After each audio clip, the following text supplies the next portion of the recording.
want you to know that you never have to be alone. I want you to know someone's always here for you, and I hope you believe it's me. Yes, I hope you believe it's me. Oh, I hope you believe it's me.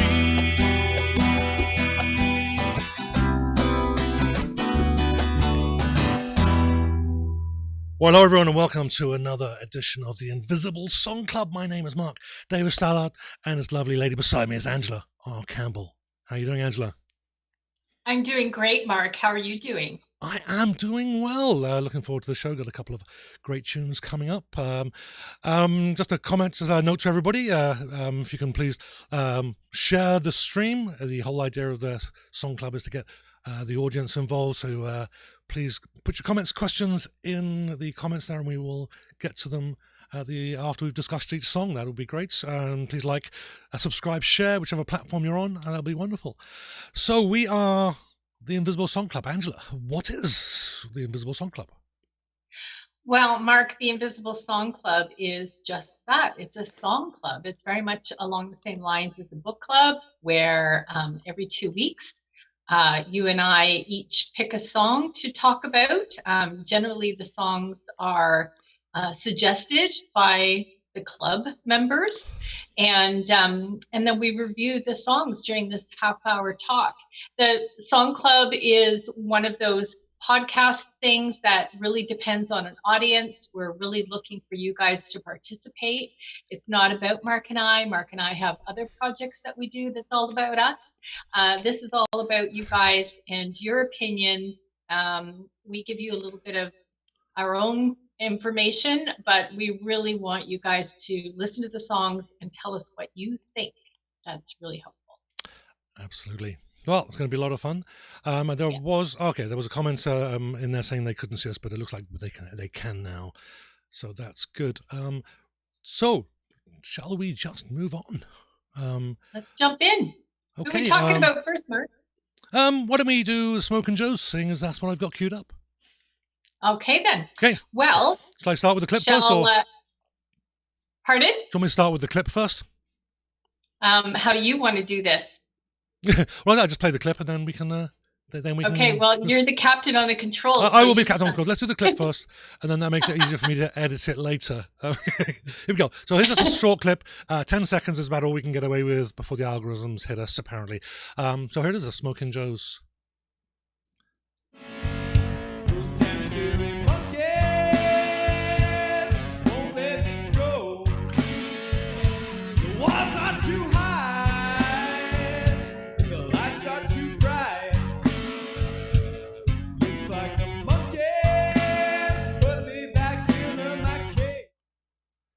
There we are. Mark, did that work? Because I couldn't hear on my end. Hopefully you couldn't. It sounded. I heard it fine. It looked like it went out. Comments from anybody there. If you could or couldn't, that would be great. If not, it's only 10-second clip. So okay. The link is in the. We'll say it again if it didn't work. Yeah, the link. All right. So the link is Mark, in. Just to let everyone know, the links are in the description if you want to go and check it out in the audience there. Okay. Right, over to you then, Angela. I'll give you this. I'll give you the chair. Okay. Mark, the Smokin' Joes are a Canadian rock blues band formed in 2017 in Winnipeg, Manitoba. The members are Mike McNeil and Lyle Brown. Lyle Brown's the drummer. He's certified in industrial electronics and is a veteran audio engineer working as sound guy with hundreds of bands and touring with bands like TC Smasher, Laker Band, The Guess Who, and Blackie and the Rodeo Kings. Love those Canadian bands. Lyle is well respected in the music industry and has his own recording studio, Dark Nest Studio in Winnipeg. Lyle played drums with multiple bands and musicians over the past few decades before forming the Smokin' Joes. Mike McNeil is lead vocals and guitar in the Smokin' Joes. He's played with Idle King, Petty and the Corporate, and joined Lyle in a cover band called Northfield before they formed the Smokin' Joes. Lyle and Mike enjoy a collaborative writing relationship, with Lyle saying we're on the same page. The Smoking Joes have released singles. The one that we're reviewing today is Monkey on My Back, and has an accompanying trouble talking today. Monkey on My Back has an accompanying music video, and it was recently nominated as one of the best Canadian independent music videos of 2020 and has been selected as a finalist for the first round of annual Independent Music Video Awards. For those of you not in Canada, you may not know what that is. That's through Dropout Entertainment. I was at Lyle's Darkness studio. Lyle's actually a friend of mine, Mike, as well. And also their videographer, Barbara Tomsky. I don't know, Tomsik? Sorry, Barbara.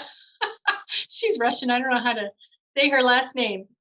So I was at Darkness Studios when they were actually recording for their music video. It was a lot of fun. That's only the stuff they did when I was there that day is only part of the music video. The music video is really awesome. It tells the story that is in the song, and the story is about a man who is addicted to drugs, and the story is about that addiction and the monkey on his back. So it was actually quite disturbing being there and watching the actor on the couch faking snorting cocaine lines and drinking and acting high. Actually, like, oh wow, it's going to be such a disturbing video, but it turned out really nice. The music is typical blues, very much blues, with some really nice electric guitar from Mike McNeil. And the topic is dark, but somehow comes across kind of fun as well. It's a very nice song. I really liked it. And the music video ends up telling a very visual story about it. So I highly recommend you check out the video as well as the song. And like I said, the Smoking Joes, they release like a song at a time. So keep your eye out for more coming from them. They're really writing up a storm, and they're doing it at Darkness Studio. So one of the things that I really love about the Smoking Joes is they, although there's a few rock elements in their songs, they really stick with the blues. They are a blues band, and they even on stage wear the blues suit and look very much like a blues band on stage. So yeah, check them out. I love the song. And over to you, Mark. Okay, perfect. Here we are. Right. I'm going to take the stage now. Here we are. Right. So, I'm having trouble here. Technical issues in the background, we're good. Right. Well, if you're into blues, then you're going to love this song. It checks all the right boxes. It's wailing guitar, a solid rhythmic bass, drums hitting all the right accents, and vocals that fit so perfectly into the genre. It starts with a long bass notes, which then leads nicely into the drums, guitar, and the bass hitting a kind of fast staccato riff where they are playing the notes and beats all at the same time. The guitar then continues the riff with the bass and drums taking a more traditional rhythm backing, and this creates a full rocking sound to the blues feel. The verse starts and the song slows right down and becomes more of a lazy electric blues song. The vocal melody is what you might expect from this style of song. It could quite easily be lifted out of this from a Delta blues tune, and what the guitar is doing could easily be played on a blues harp, and it would fit very well. So when I say it's very bluesy, I mean it's very bluesy, and I'm rather keen on blues, by the way. The fast riff then comes back again. That's the double time between the verse, and it breaks it all up. This actually kind of adds to the story really nicely. Moments of getting drunk or high, where the world just happens all around, and then coming down and having a moment of clarity. This is really quite clever the way that they've done this. Then there's a howling guitar solo that fits in so well, a nice rounder sound of a Les Paul. What's not to like about that? I can hear every note in it, and I've said that before. I really enjoy it when I can hear a guitar solo where I can hear what they're playing, as opposed to the fast all over the place. It was nice and it was slow. You could hear every note and you could feel those bends on those strings. It's very well done, putting that much emotion into such a short solo. The song ends, but it doesn't really end. It kind of starts up again for another bar or so, and then it stops and it starts again. But when it does finally end, it actually feels good. It's kind of how a night out drinking heavily might go. I don't know if that's intentional of the band, but it's kind of what comes through. So you kind of, I get a second wind. Oh, and you picture that second. And I think that worked really well. Whether it was intentional or not, that's kind of what I got out of it. Now I think for this is a topic for many that this is really difficult to deal with, and it's certainly difficult to deal with without lecturing or preaching. But this just gives us kind of a snapshot into what someone's experience. And I think that the monkey metaphor throughout the song is not just a catchphrase at the end of a verse, at the end of a chorus. It's throughout the song, and it really was well done. And it's a good example just of how well this was done, because I hadn't really thought about the monkey in these terms before. So I was going to quote those damn silly monkeys won't let me go. Once I'm too high, the lights are too bright. It's like the monkey putting me back into my cage.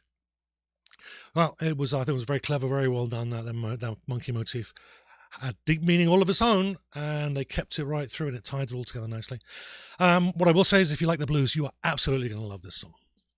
Okay, Angela. Very nice, Mark. I'm glad you like it as much as I do.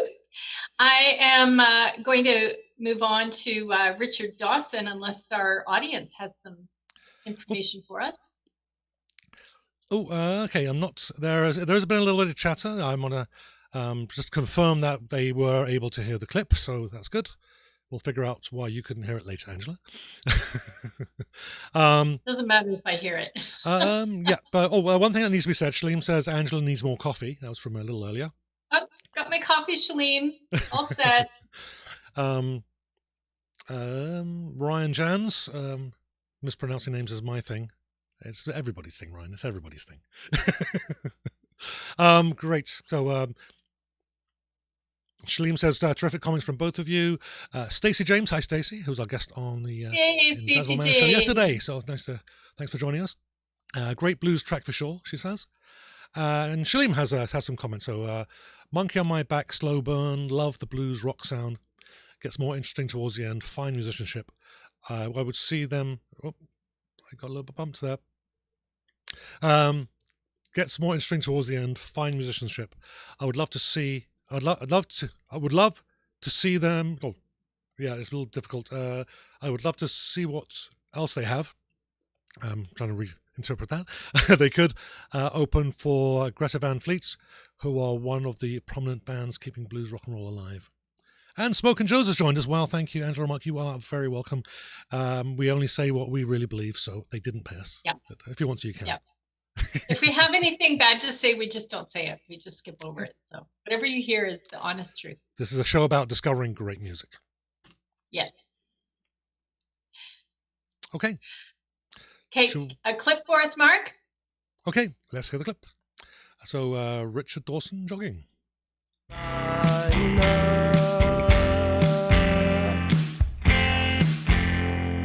Business is okay, but I miss working with the young folk. I know I must be paranoid when I pick up. You, Angela. It's all yours. Okay, thank you, Mark. The Guardian, in the review of Richard Dawson's latest work, called Richard Dawson the most brilliant and humane songwriter working here today, here being in the UK. I don't know what humane means. I think it's just that he writes about some pretty deep feelings.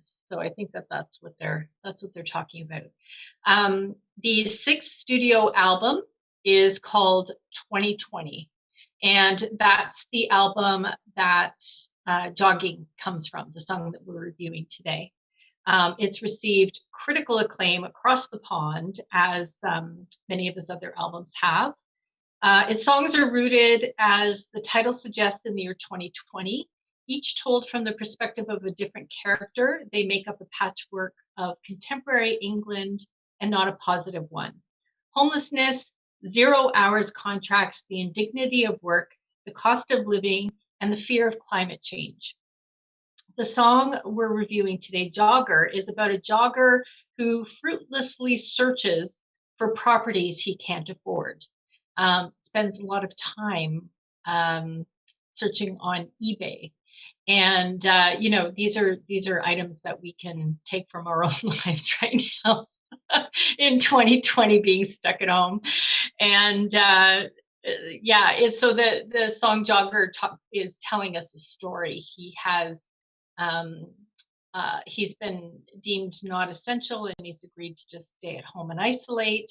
And it talks about some very timely topics.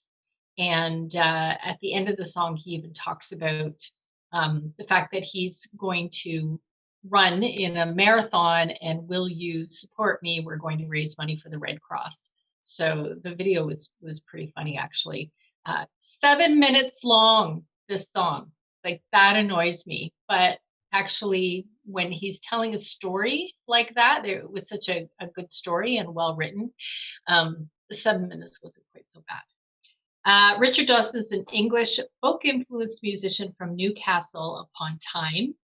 His 2014 album, Nothing Important, was released by Weird World and was met with critical acclaim. His 2017 album, Peasant, received similar acclaim and was chosen by the Quietist as their album of the year. In 2019, he released the album 2020, again to critical acclaim, as I said. Dawson's approach at tackling blues music has been described as an English version of Captain Beefheart. So he plays I guess he's playing different genres. This particular genre is more poppy. So he's basically gone pop folk at this point in his career. Dawson himself cites Qawwali, a form of Sufi devotional music, Kenya folk guitarist Henry Makobi, and folk musician Mike Watterson as influences of his work. And his work Richard Dawson's work has been described as experimental. So I guess that's where they're getting the Captain Beefheart reference there. Anyway, this song is, because it tells a story, it was quite entertaining and well done. His voice is pleasant. The music was good. Apparently he plays all his own instruments. So a talented man.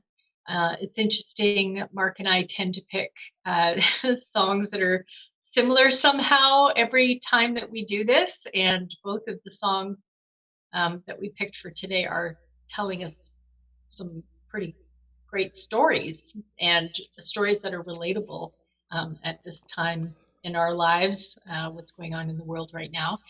So so good song. I suggest you check out the video. It's kind of cute. And over to you, Mark. Okay, perfect. Thank you, Angela. Well, I'm actually going to start with the lyrics on this song. I found that it actually was actually looking at the lyrics. He has them posted quite prevalently on the web, so go check them out. They actually read like an old-fashioned letter. It's like someone writing home, maybe to his mum or his best friend, about how things are going. There are absolutely no rhymes in this at all. The lyrics meander from topic to topic. And you might get away with describing this as a day in the life, almost. In many ways, the song is a product of its time, the feeling of working hard, going nowhere, and the world going by and being left behind.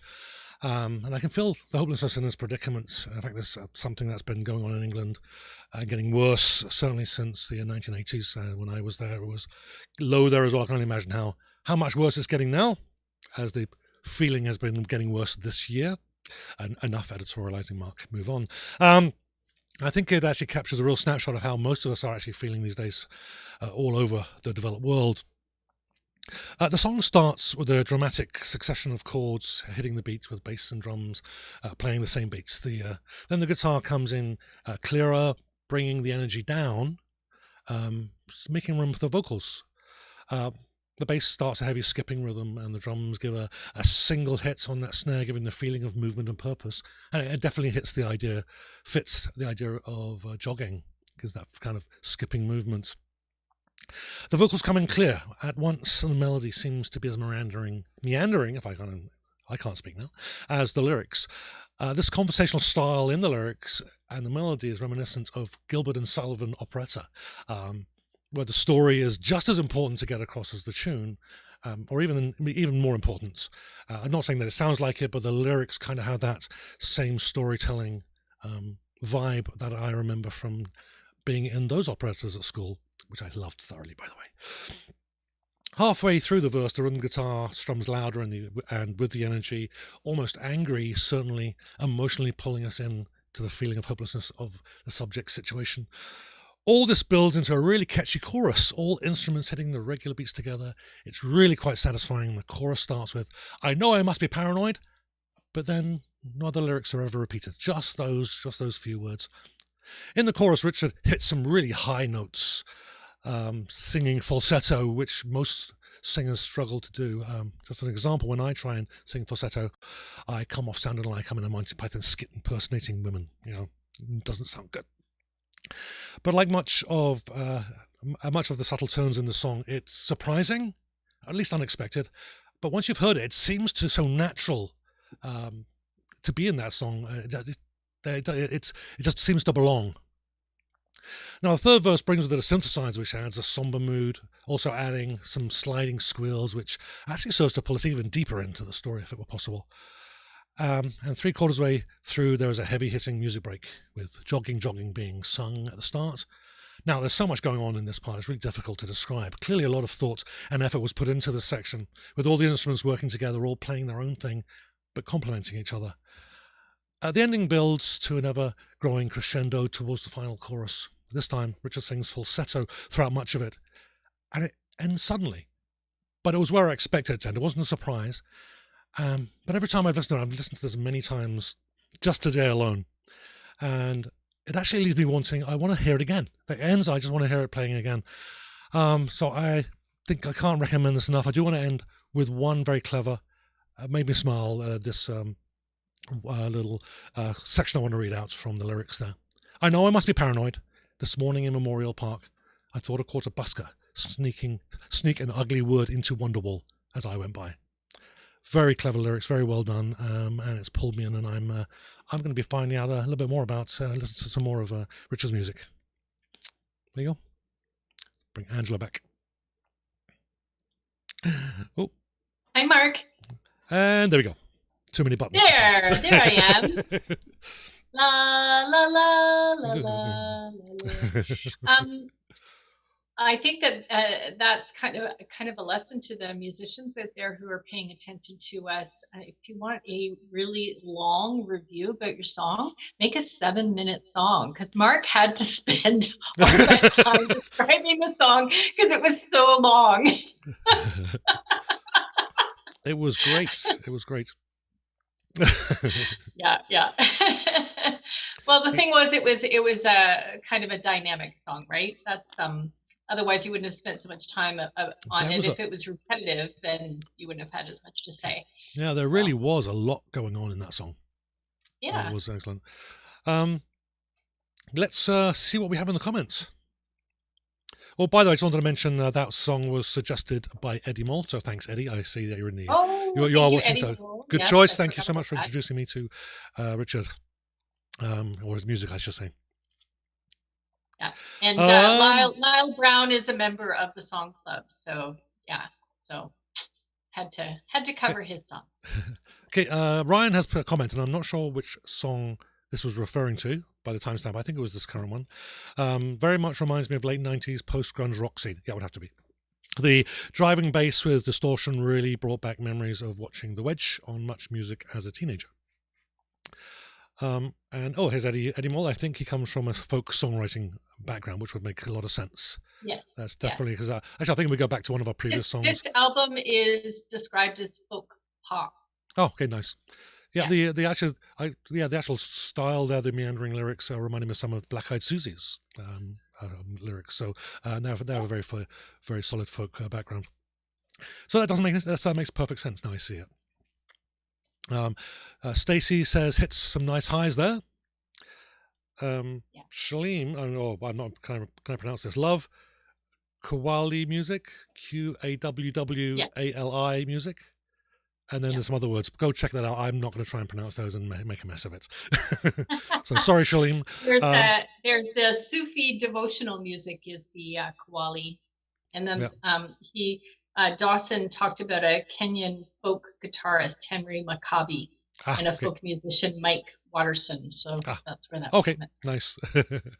Yeah. Eddie Mole says the start reminds me of Rocky. I can see that. That little bit of that energy. Right, how it starts. Oh. And he runs up the steps. I have to listen to it again now. Not Eye of the Tiger, not that one. That's completely different. Ryan says, that's correct, no falsetto for you. I don't do that anymore. I tried once. Shaleem says, awesome comments again, impressed. Thank you, Shaleem. And Shaleem has some comments, so let's read that. Let me make this a bit bigger so I can see it. All good. So, Jogging, the first few seconds made me think this was a nasty punk metal, but it quickly evolved into one of the most surprising strong songs that I've heard in a while. The lyrics are observations that are not couched in parable or allegory, but speak directly, and therein lies its power to me. It's from 2019, but parts strangely the zeitgeist of these COVID times. These symphonic parts are unexpected but delightful and give the song a sense of grandness. When so much music floats along with familiar themes, this one steps out of the left field and resonates with me. Brilliant. Loved the video. Didn't find the length annoying at all. Me either. And I ordered the CD. Thank you, Eddie Mole, for suggesting this song.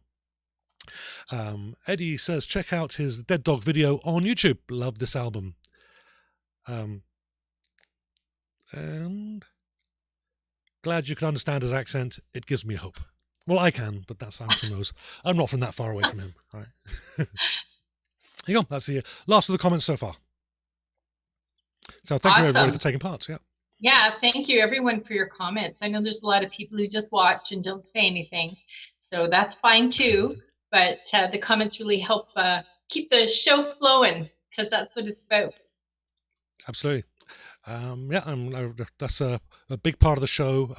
We see that you are taking this seriously out there in the audience, that this is a club for all of us, not just for me and Angela to pontificate, as I tend to, but it's all about us discussing some great music together. I mean, Mark and I remember our childhoods when we would sit around with our friends and pull the albums out and look at the artwork on the covers and read inside and talk about the bands and listen to the songs and argue about which ones we like best. And I mean, that's part of the fun of listening to music. It's not just to be in the background, but for you to really digest it and get something out of it. So, and we like to do that in a group. This is our little party. Indeed, yes, a little throwback, as it were. Bring your own coffee. Indeed, indeed, or something else. Yeah, cheers. I know. I need a branded mug. I really do. I think this is only one of two in the world. Anyway. Yeah. Our supplier is way too expensive, so we stopped with them. Anyhow. I know, if anybody can come up with it, it's not really not worth doing much. It's really not. Anyhow, we'll find somewhere. Well, thank you very much, everybody, for joining us. If you've enjoyed the show, please share it with your friends and family. If you have any music-related groups you think would be interested in this, please share it there as well. Very much appreciated having you with us in the comments. It was absolutely fantastic. And Angela, actually what I should say is Angela is her other project is called Oh Just Eat It. Do you want to just give that a quick plug? Yeah, if you go to the website ohjusteatit.ca, links will be there for my Instagram and my Facebook, but also my YouTube channel, where you will find copies of the Invisible Song Club podcast, as well as videos that I've made myself. And I've written articles. They're down right now. I'm working on it. I'm trying to get them back on, but websites are work, right? If you want to talk to me, you can talk to me right here. Indeed. Excellent. And of course, the Invisible Song Club is part of the Invisible Man, where we have the 3 shows: the Invisible Song Club, the Invisible Man Show, which is a show about independent music, where we talk to the people that make independent music, and we're going to be trying out some new things this year as well. We also have another show called Welcome to the Madhouse, which is a distinctively British rock and roll hangout, and I host that with Adam Feasy in the UK. And that is on a Wednesday. I forgot the promotional. All details for all the shows and all the hosts can be found at theinvisibleman.ca, and go check us out on Facebook as well. So thank you very much, everybody, for joining us. Thank you, Angela. Once again, it's always a pleasure. And we'll catch. Hashtag support Canadian indie music. There we go. We should do that. Yeah. We'll put that in the next posts. So thank you very much, everybody, and we will catch you in 2 weeks. But we'll see you on the other shows during the week as well. So thanks again, and we'll see you all in 2 weeks. Okay, thanks a lot. Bye-bye.